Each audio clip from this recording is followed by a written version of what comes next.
Alright everyone, I've made it very, very clear that the QAnon thing, in my opinion, is just a LARP, and it's not dangerous, it's just kind of weird, and a lot of it is basically word salad posting that you can interpret any way you want. It's sort of like what Nostradamus did. Again, my occult training comes in here. If you read Nostradamus quatrains, you can apply them on all sorts of situations.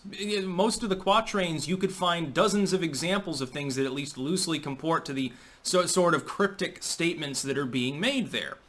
That doesn't mean that it's a genuine fortune or prediction, because it can be applied to so many scenarios. It's too vague. It's sort of like the Miss Cleo thing. It's sort of like the cold reading that like TV psychics and stuff do. If you go to a psychic, they will attempt to feed you statements in order to get you to reveal information to them. They will use basic odds making and probability to extrapolate from what they can glean about you, either with warm or cold reading, in order to build a fortune. Largely, it will be vague statements that are universally applicable. Oh, you know, most people, if they go there, they're going there for something related to their love life, wealth, or their career anyway, or a bereaved loved one.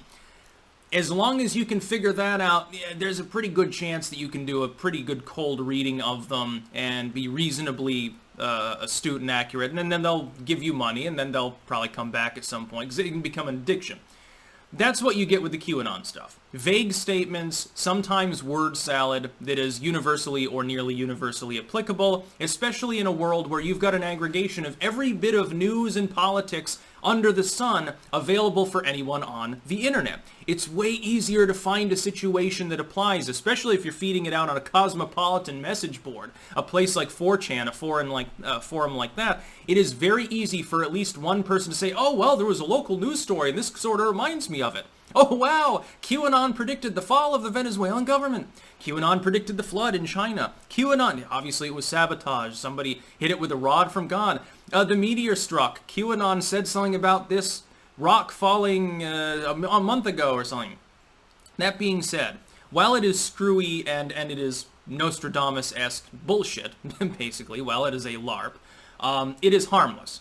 The idea that QAnon groups are fomenting terrorism, engaged in extremist crimes, that's bullshit. So when Facebook and Instagram come out and ban every group associated or even talking about this LARP, it just ensures that it goes further. The problem is that Facebook at this point is a dying platform anyway. Like, nobody uses it except as a messenger mostly. Insta a little bit less so, but think about the sort of things that happen on Instagram. Most people are just there to look at that softcore porn, basically, at lewd photos, and you know, influencers, so-called, sitting on their yachts and shit. And they take fluffy pictures. You know, someone, there's a joke there about the woman, she like mixes a drink and she has like a Vonnegut book and puts her cat there and she takes a picture of it, posts it on like Twitter or Insta or something. Oh, it's a relaxing night. And then she's just on her phone all night. She's not actually interacting with the world around her. That's basically what Instagram is for. And to an extent, Twitter in some ways, among certain people who aren't doing intelligent analysis. I personally don't think billionaires should be editorializing on these platforms at all. They should be entirely absent from public conversations. The claim that this particular phenomenon is dangerous, is violent, it's extremist, is wrong. It reminds me of every time that they call someone a Nazi. Some YouTuber gets labeled a Nazi, they get mass deplatformed, and usually you can't find any legitimate reason why any rational person would have labeled them a Nazi to begin with. I would know. I've been labeled extreme too. I'm an extreme non-book burner. I believe in extreme free speech, which means free speech. I'm an extremist when it comes to, yes, people should be able to defend themselves. No, I do not want people locked up for smoking pot. I do not want people ridiculed for non-victimizing lifestyle choices. This makes me an extremist according to elements of lamestream culture. So when I see them declaring this to be dangerous, that doesn't mean anything. It's hogwash. It's a label that no longer has any meaning. The labels like sexist, bigoted, misogynistic, hateful, extreme, fanatic, none of them mean anything anymore. It used to be generally regarded, if you were talking about a fanatic, you were talking about a person who was either engaged in violence of one sort or another, or was basically a hair's breadth from lunacy. Now a fanatic is basically a person who has the wrong letter after their name, or has an opinion that you happen to differ with, regardless of how important or what form it may take. And Zuckerberg is not the person to ask if you want to learn about online extremism, because he's the fucker who's selling all your shit to China and has been for years. In selling people's data, bundling it together and selling it to one company after another, using the same data over and over again, by the way. It's very lucrative. You think Facebook is solvent because of ad revenue?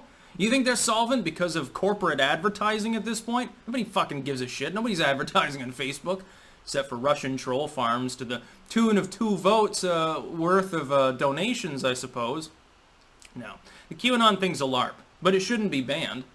It's goofy stuff, but it's not a particularly fanatic conspiracy theory. It's the idea that some random mumble-mouthed word salad schizo poster on 4chan represents a behind-the-scenes look at the deep state or something. A rogue element within the deep state endeavoring to save us from reptilian tyranny or something.